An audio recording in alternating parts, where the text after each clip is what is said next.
Welcome in V N design and draft. आज का topic होने वाला है हमारा स्केचिंग।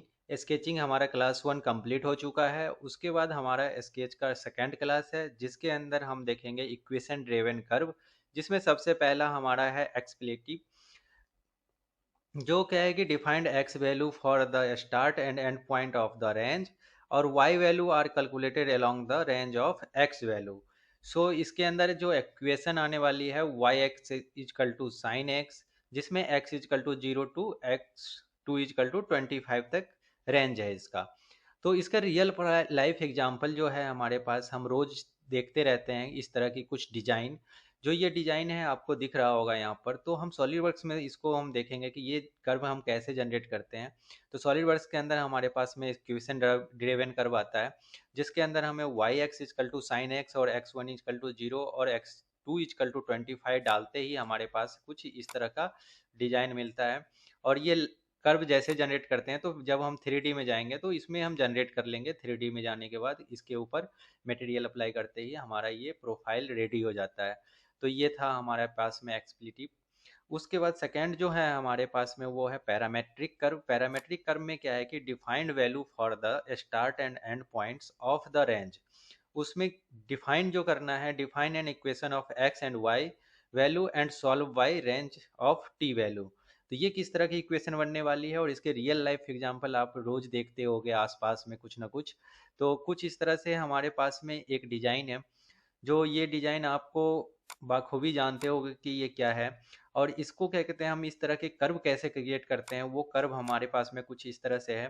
तो इसकी जो वैल्यू है यहाँ पर, वो कुछ इस तरह से है कि वाई टी इजकल टू, अगर हम कॉस टी और टी इंटू साइन टी डालते हैं, Y T is equal to sine T और माइनस का टी इंटू कॉस टी डालते हैं, जहाँ पर टी इजकल टू 0 से T to is equal to 6 pi तक अगर हमारा रेंज रहता है ये रेंज, तो हमारे पास कुछ इस तरह का कर्व क्रिएट होके आता है सॉलिडवर्क्स के अंदर। अब इसमें हम प्रोफाइल बन गई है, इसके ऊपर हम जैसे भी प्रोफाइल के ऊपर इस पाथ के ऊपर, सॉरी ये पाथ बन गई है, इस पाथ के ऊपर हम जैसा भी कर्व चाहे, प्रोफाइल चाहे वैसा बना सकते हैं। तो ये रियल लाइफ एग्जांपल है, आसपास में आपको इस तरह की प्रोफाइल दिखती होगी।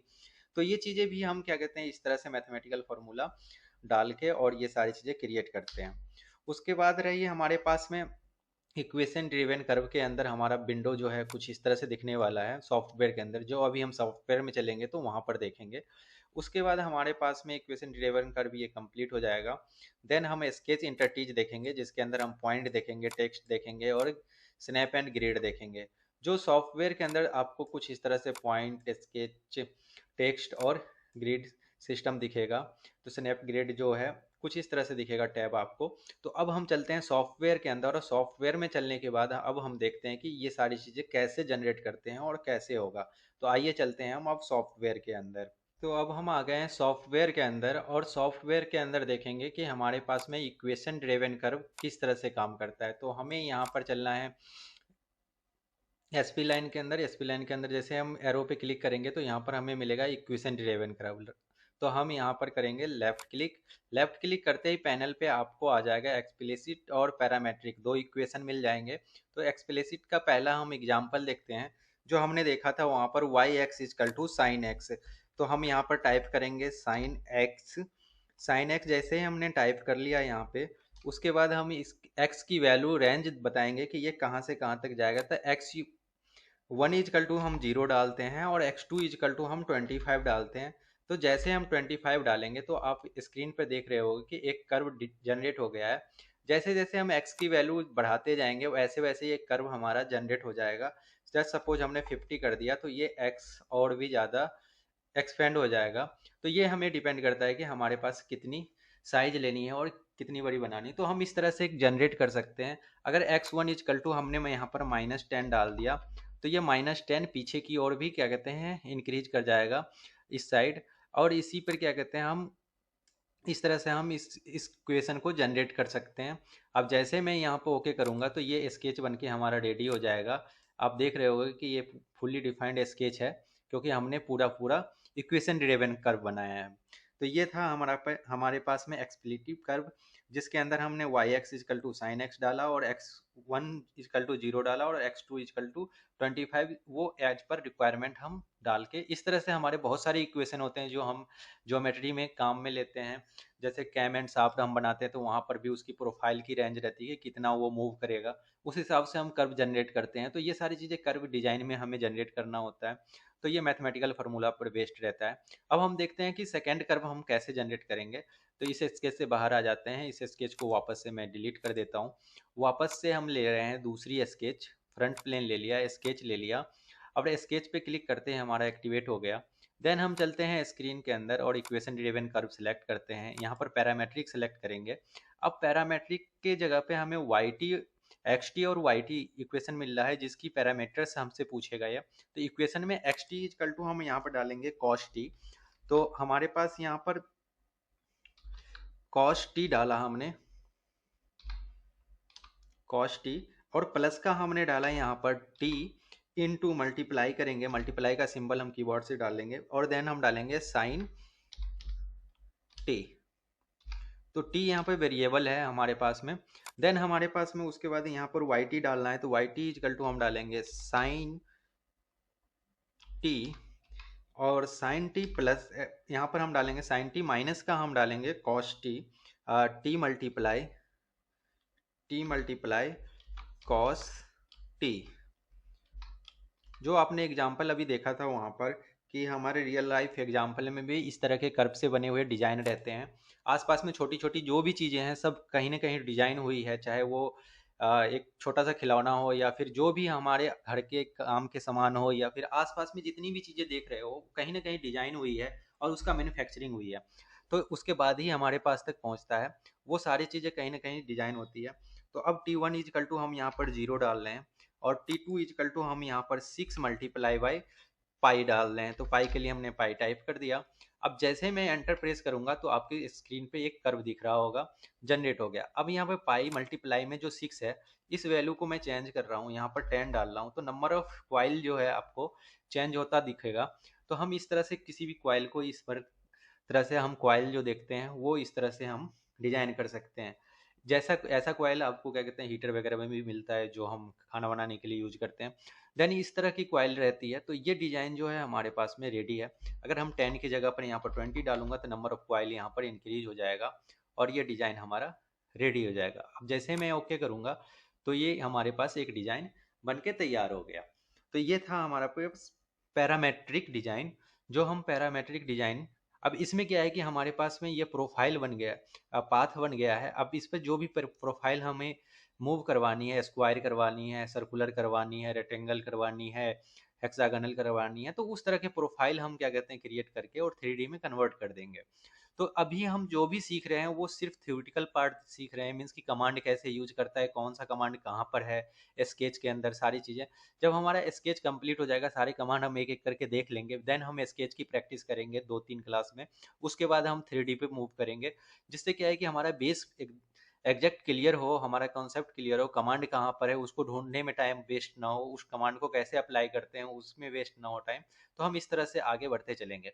अब इसी के बाद क्या है कि जैसे ये फुल्ली पैरामेट्रिक हो गया, क्योंकि यहाँ पे मैसेज भी आ रहा है आपके पास में फुल्ली पैरामेट्रिक, क्योंकि हमने पूरा का पूरा कर्व स्पेसिफाई किया है। अब इसी में क्या है कि अगला जो हमारे पास में दिखता है यहाँ पर पॉइंट है।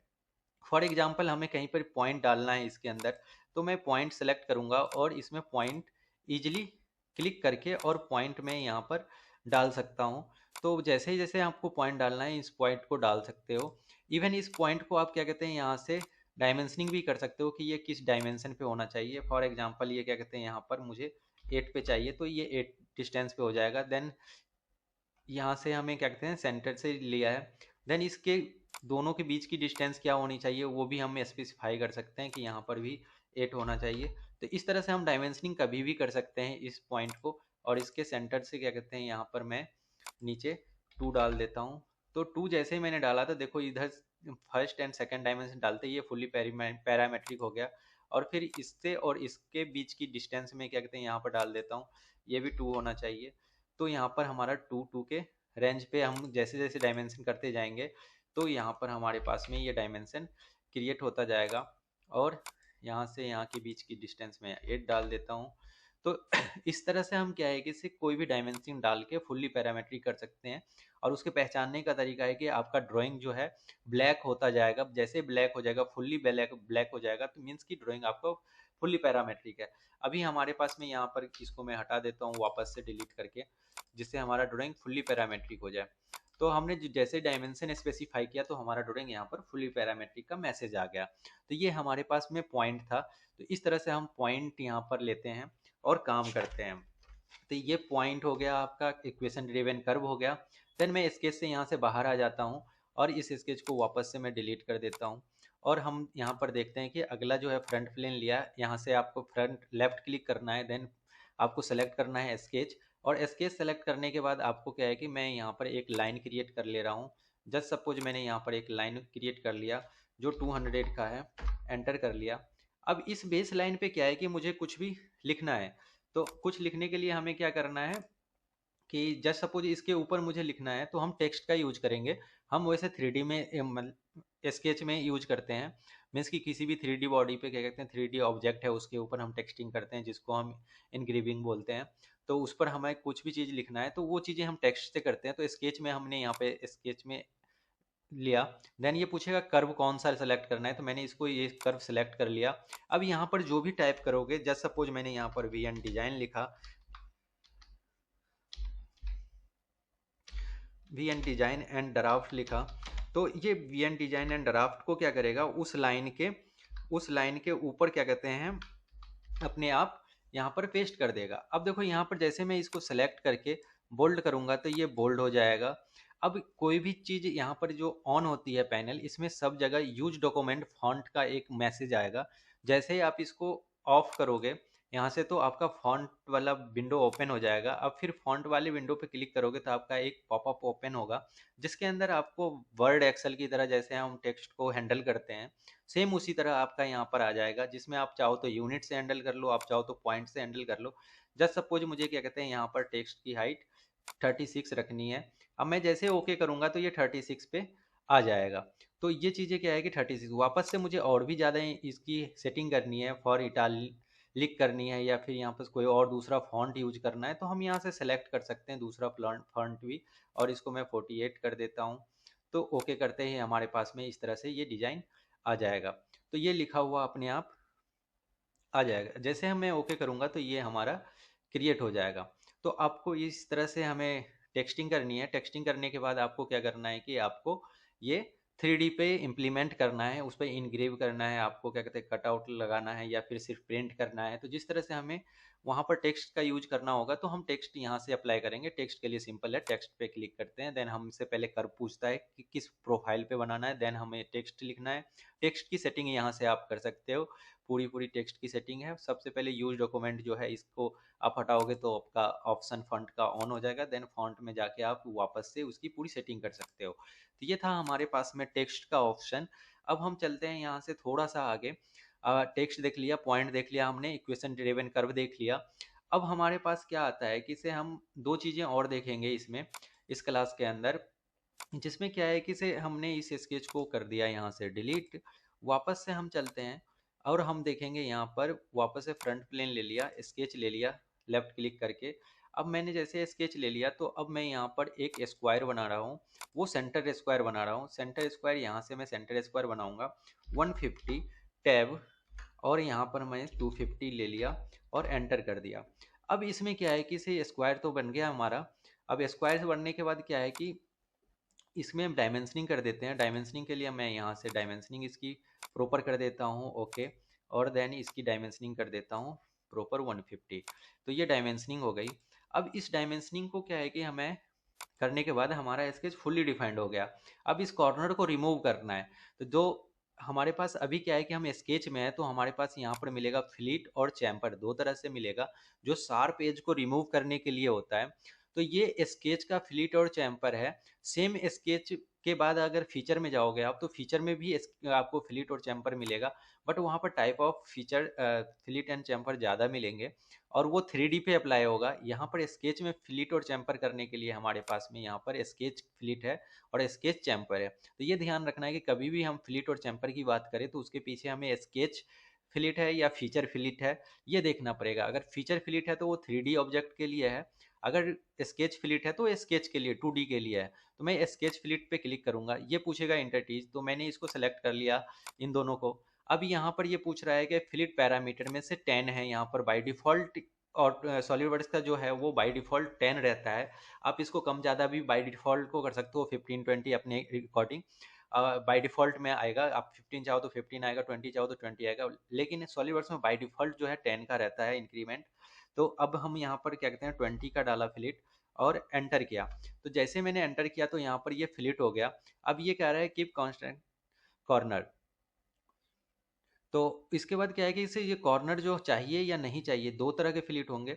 एक तो फिलिट करेगा और ये कॉर्नर रिमूव कर देगा, तो हमें चाहिए। और दूसरा डायमेंशन ईच फिलिट में ऐड करना है, तो डायमेंशन भी ऐड कर दे, तो यहाँ पे टिक मार्क कर देंगे। और जैसे ही ओके करोगे तो देखो अब फिलिट हो गया। और कीप कांस्टेंट कॉर्नर था तो यहाँ से रिमूव कर दिया। अब यही चीज़ क्या कहते हैं, मैं वापस से फिलिट पे चलता हूँ, यहाँ पर फिलिट करता हूँ और सेलेक्ट कर लिया और यहाँ से कॉर्नर को रिमूव कर दिया। और देन मैंने यहाँ पर डायमेंशन रखा है और ओके कर दिया। तो देखो यहाँ पर ये अपने आप फिलिट कर दिया और रिमूव करने के बाद डायमेंशन को ऐड कर दिया। तो इस तरह से हमें स्केच फिलिट में जो भी है, अब इस डायमेंशन को कभी भी आप चेंज कर सकते हो फिलिट से बाहर आके। मैं इसको चाहता हूँ 10 का करना, तो मैं 10 का कर सकता हूँ, क्योंकि ये फुल्ली पैरामेट्रिक सॉफ्टवेयर है, तो किसी भी डायमेंशन को कभी भी आप चेंज कर सकते हो। तो आप कभी भी किसी भी डायमेंशन को चेंज कर सकते हो, तो उसके हिसाब से हम इसको कम ज़्यादा कर सकते हैं। तो ये आपके पास में फिलिट था। देन सेकेंड आता है चैम्पर। तो चैम्पर की बात करें तो यहाँ पर दो तरह के चैम्पर होते हैं, एंगल डिस्टेंस और डिस्टेंस डिस्टेंस। एंगल डिस्टेंस में क्या है कि आपको दो वैल्यू डालनी पड़ेगी, एक एंगल की वैल्यू और डिस्टेंस की वैल्यू। एंगल जो है आपको जस्ट सपोज यहाँ पे ये कॉर्नर है, मुझे इस एज पे यहाँ से यहाँ तक 10 की डिस्टेंस चाहिए, और उस 10 से आपको 45-60 जो भी एंगल चाहिए उस पर कट चाहिए। तो जो भी डिस्टेंस वाला एंगल है जिस पर आपको डिस्टेंस चाहिए उसको पहले सेलेक्ट करना है, और देन जिस पर आपको कट चाहिए उस पर आपको क्या कहते हैं दोबारा दूसरी बार क्लिक करना है। तो देखो ये 10 डिस्टेंस जो है फर्स्ट सिलेक्शन पे आ जाएगा, और सेकंड पे अपने आप ये 40 का लाइन बनेगा, और जहां भी कट होगा वहां पर कट लगा देगा और ये चैम्पर बना देगा। अगर मुझे यही चीज क्या कहते हैं अपोजिट डायरेक्शन में चाहिए होता, तो मैं क्या करता है यहाँ पे कि इस लाइन पे चाहिए तो मैं पहले इसको सेलेक्ट करूंगा, देन इसको सेलेक्ट करूंगा। तो अभी क्या होगा कि जो पहले सिलेक्शन होगा उस पर आपको डिस्टेंस आएगा, और सेकंड सिलेक्शन पे आपका एंगल का आएगा, कि जहां पर भी कट होगा तो वहां पे आ जाएगा। तो ये एंगल डिस्टेंस था। अब हम बात करते हैं डिस्टेंस डिस्टेंस की। तो डिस्टेंस डिस्टेंस में क्या है कि आप फ्लिट जैसे ही सिलेक्ट करोगे तो आपको डिस्टेंस डिस्टेंस में आएगा दो तरह की डिस्टेंस डिस्टेंस में इक्वल डिस्टेंस चाहिए, अनइक्वल डिस्टेंस चाहिए। इक्वल डिस्टेंस मीन्स कि इस लाइन पे भी 10 का कट चाहिए इस कॉर्नर से, और इस लाइन पे भी 10 का कट चाहिए। या फिर अनइक्वल चाहिए, एक पर 10 20 और एक पर 10 की चाहिए। तो मैं यहाँ पर इक्वल डिस्टेंस कर दूंगा तो 10 आ गया। अब मैं जैसे ही दोनों को सिलेक्ट करूंगा तो ये 10 का कट लगा देगा। आप चाहो तो कभी भी इसको चेंज कर सकते हो। जस्ट सपोज मैंने यहाँ पर 20 कर दिया, तो 20 करने के बाद मैं यहाँ पर अंडू कर लेता हूँ और वापस से 20 सेलेक्ट कर लेता हूँ, तो 20 का कट लगा दिया। बट मुझे वेरिएबल चाहिए, एक 10 का चाहिए और एक 20 का चाहिए। तो अब मैं क्या करूंगा, अंडू करने के बाद इसको इक्वल से मैं यहाँ पर टिक मार्क हटा लूंगा। अब D1 is equal to 10, D1 is equal to 10 कर दिया, और D2 इजकल टू 20 कर दिया। अब मीन्स कि अब किस एज पे चाहिए, इस कॉर्नर से नीचे वाले एज पे 10 चाहिए या ऊपर वाले पे चाहिए। तो जस्ट सपोज मुझे नीचे वाले पे चाहिए, तो मैं पहले नीचे वाले को सिलेक्ट करूंगा, देन ऊपर वाले को सिलेक्ट करूंगा। तो नीचे वाले में 10 आ गया, ऊपर वाले में 20 आ गया। यही चीज क्या कहते हैं, मुझे अगर ऊपर वाले में 10 चाहिए और नीचे वाले में 20 चाहिए, तो मैं ऊपर पहले सेलेक्ट करूंगा और नीचे सेकंड सेलेक्ट करूंगा। तो इससे क्या है कि आपको 10 ऊपर आ जाएगा और 20 नीचे आ जाएगा। तो ये सिलेक्शन के मेथड हैं कि आपको किस लाइन पे चाहिए, जो भी चीज़ पहले चाहिए उस पर पहले क्लिक करना है। First one is equal to, आपको पहले क्लिक जिस पे करोगे उस पे आएगा, सेकंड जो आप क्लिक करोगे उस पे सेकंड वैल्यू आएगी। तो ये एंगल डिस्टेंस था, जो आई होप कि क्लियर हो गया होगा कि एंगल डिस्टेंस में आपको एंगल की वैल्यू डालनी है और डिस्टेंस की वैल्यू डालनी है। डिस्टेंस डिस्टेंस में भी दो तरह की होते हैं, मीन्स कि एक इक्वल डिस्टेंस पे आप चैम्पर कर सकते हो और एक अनइक्वल डिस्टेंस पे कर सकते हो। तो वो आप पे ऊपर डिपेंड करता है कि कहाँ से कट लगाना है। तो इस तरह से स्केच में हम फ्लीट चैम्पर लगाते हैं। ये स्केच की प्रॉपर्टी है। तो स्केच फ्लीट और स्केच चैम्पर होता है, तो हम यहाँ पर ये चीज़ें करते हैं। तो ये स्केच आपको आई होप कि स्केच फ्लिट और स्केच चैम्पर क्लियर हो गया होगा, टेक्स्ट क्लियर हो गया होगा, और इक्वेशन ड्रिवन कर्व क्लियर हो गया होगा, और पॉइंट क्लियर हो गया होगा।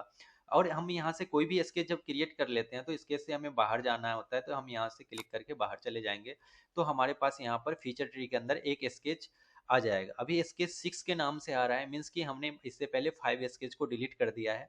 ये अपने आप ऑटोमेटिक काउंट करता है कि आपने कितनी बार डिलीट किया है या फिर कितने स्केच बना चुके हो, तो उसके हिसाब से यहाँ पे रहता है। आप इसको क्या कहते हैं, राइट क्लिक करके रीनेम भी कर सकते हो, जस्ट डबल क्लिक करो इसको तो आप एक्टिवेट भी कर सकते हो इसमें। तो ये सारी चीज़ें रहती है कि आप इसको रीनेम करना है तो रीनेम कर लो, आपको इसको एडिट करना है, वापस से एडिट करना है तो मैं राइट क्लिक करूंगा और एडिट पे चला जाऊंगा, तो ये वापस से एडिट में आ जाऊंगा इसी स्केच के अंदर। तो हमें फीचर ट्री को ध्यान से देखना है कि कौन सा स्केच आ रहा है, किस स्केच के नीचे फीचर आ रहा है, तो ये सारी चीज़ें हम देखते चलेंगे। तो ये था आज का छोटा सा टॉपिक जो हमने स्केच में कंप्लीट किया है। आगे की क्लास में हम ट्रिम देखेंगे, कन्वर्ट इंटरचेंज देखेंगे, ऑफसेट देखेंगे, मिरर देखेंगे, लीनियर स्केच देखेंगे, मूव इंटरचेंज देखेंगे। और ये जो है आपको मॉडिफाई कमांड बोलते हैं इसको।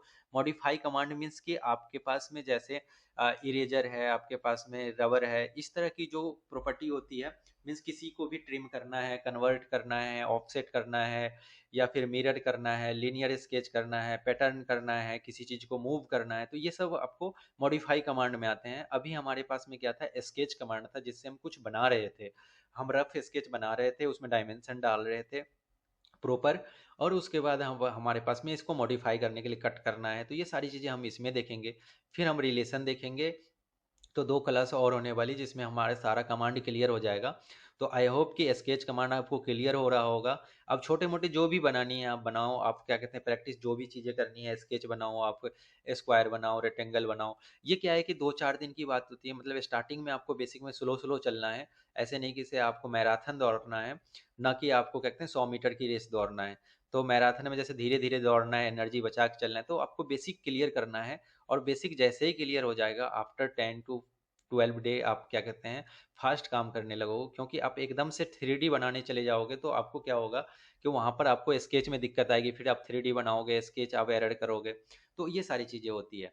तो आपको हमेशा ध्यान रखना है, ओरिजिन से स्केच को स्टार्ट करना है, फुल्ली डिफाइंड करना है, यूनिट सिस्टम हमें ध्यान में रखना है, प्लेन पे हमें स्केच देखना है, फीचर ट्री के अंदर कौन चीज़ कहाँ पर है। तो आज के लिए इतना ही, चलो फिर मिलते हैं अगले क्लास में। तब तक के लिए जाते जाते एक लाइक और सब्सक्राइब जरूर करते जाना।